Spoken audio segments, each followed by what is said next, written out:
এখানে তো আমার নিজেরই ভয় লাগতেছিল যে এক জায়গায় যাত্রা করে বেরোবো, এর ভিতর আমার অটো মনে হয় উল্টে গেল। এইভাবে এইখানে ইমার্জেন্সি সারানোর দরকার, সবার সুবিধা একটা, শুধু আমার না। আমি প্রত্যেক সপ্তাহেই ঢাকায় যাই, কিন্তু এখানের এত করুণ পরিণতি, এটা তো ঠিক না। পৌরসভার লোকজন তো খেয়াল করবে এটা। টার্মিনালে এখানে অনেক পানি জমে, এখানে চলাফেরা করতে অনেক সমস্যা। রিক্সা, সিএনজি এবং অটো এবং বাসগুলো চলাফেরা করতে অনেক সমস্যা হয়, মাঝে মাঝে পড়ে যায়। আমাদের এখানে চলাফেরা করতে সমস্যা হয়, রিক্সা থেকে মানুষে পড়ে যাচ্ছে, পানির জন্য হাঁটা চলা করতে পারতেছে না। আমরা এখানে একটু উন্নয়ন চাইতেছি, যাতে আমরা সুন্দরভাবে চলাচল করতে পারি।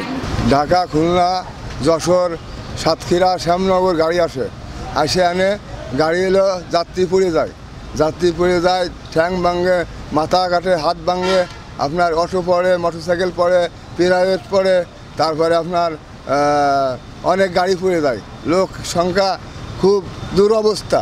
আর রিক্সা পড়ে, রিক্সা ভেঙে যায়, রিক্সা লোকের ক্ষতি হয়, খুব সমস্যা। এখানে পানি বাইতে ড্রেনে কোনো নেই, আপনার কোনো কিছুই নেই, ব্যবস্থা নেই, খুব সমস্যা।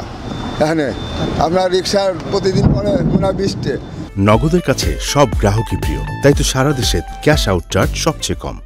আমাদের মাগুরা কেন্দ্রীয় বাস টার্মিনালে যে দুরবস্থা, যে বৃষ্টি হইলে যে খাদ তৈরি হয় এবং রিক্সা ভ্যান উল্টে পড়ে যায়, এবং প্রতিনিয়ত মেয়রের কাজ বারবার বলার পরেও আমাদের আশ্বাস দিয়ে যাচ্ছে কাজ শুরু করবে, কিন্তু এখন পর্যন্ত হয় না। এতে যাত্রী ক্ষতিগ্রস্ত হচ্ছে এবং পাশাপাশি আমরাও ক্ষতিগ্রস্ত হচ্ছি। এটি বিশেষভাবে অনুরোধ মেয়র মহোদয়ের কাছ এবং এমপি মহোদয়ের কাছ যে আমাদের দ্রুত টার্মিনালের কাজ করার সুব্যবস্থার জন্য নেয় তারা। বৃষ্টি হওয়ার পরে যে পানিগুলো বেরোনোর দরকার, সে পানিগুলো বেরোতে পারে না, ড্রেন নেই, ড্রেনের কারণে পানি বেরোতে পারে না, যার কারণে জলাবদ্ধতা বেঁধে যায়।